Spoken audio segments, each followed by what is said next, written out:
बिस्मिल्लाहिर्रहमानिर्रहीम जी। इस वक्त हम बहावलपुर मौजूद हैं चौधरी असलम साहब के फार्म पर जी, माशाल्लाह, जहां पर गोल्डन हार्ट लगी हुई है। और चौधरी साहब ये बताएं कि गोल्डन हार्ट कितने एकड़ लगाई हुई है? 5 एकड़। 5 एकड़।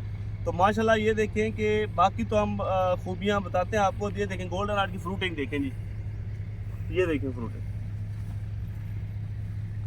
ये देखें जी माशाल्लाह, नज़दीक ले हैं जी। आजकल मंडी का क्या रेट है चौधरी साहब? आज कल भी जी 325 रुपये था 5 के लिए। 325 तक। ये देखें जी, नज़दीक ले, ये देखें, ये देखें।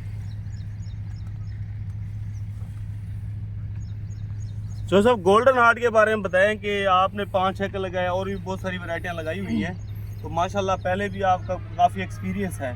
तो गोल्डन हार्ट के बारे में बताएं कि क्या, कब आपने इसको शिफ्ट किया है और कैसी ये वैरायटी आपने पाई है? जी वैरायटी माशाल्लाह अल्हम्दुलिल्लाह बहुत अच्छी है। मैंने इसकी पनीरी लगाई है 10वें महीने की 25 तारीख को, और इसको आगे ट्रांसलेट किया है 12वें महीने की 5 तारीख को। तो अल्हम्दुलिल्लाह पहले एकड़ की चुनाई की है, उसमें से 370 बैग निकला है 5 किलो वाला, और वो उसका रेट मिला है 325 रुपये 5 किलो पर बैग का। आज दूसरे एकड़ की चुनाई हो रही है हमारी। तो माशाल्लाह ये दूसरी वैरायटियों से बहुत अच्छी है, ग्रोथ भी ठीक है, फ्रूट भी ठीक है इसका। आपको कोई वायरस लगा है पौधे के अंदर? नहीं, वायरस नहीं है किसी भी पौधे में, बिल्कुल ठीक है मिर्च। और कद, ग्रोथ? ग्रोथ बहुत अच्छी है, फ्रूटिंग भी इस टाइम माशाल्लाह बहुत अच्छी है जी माशाल्लाह।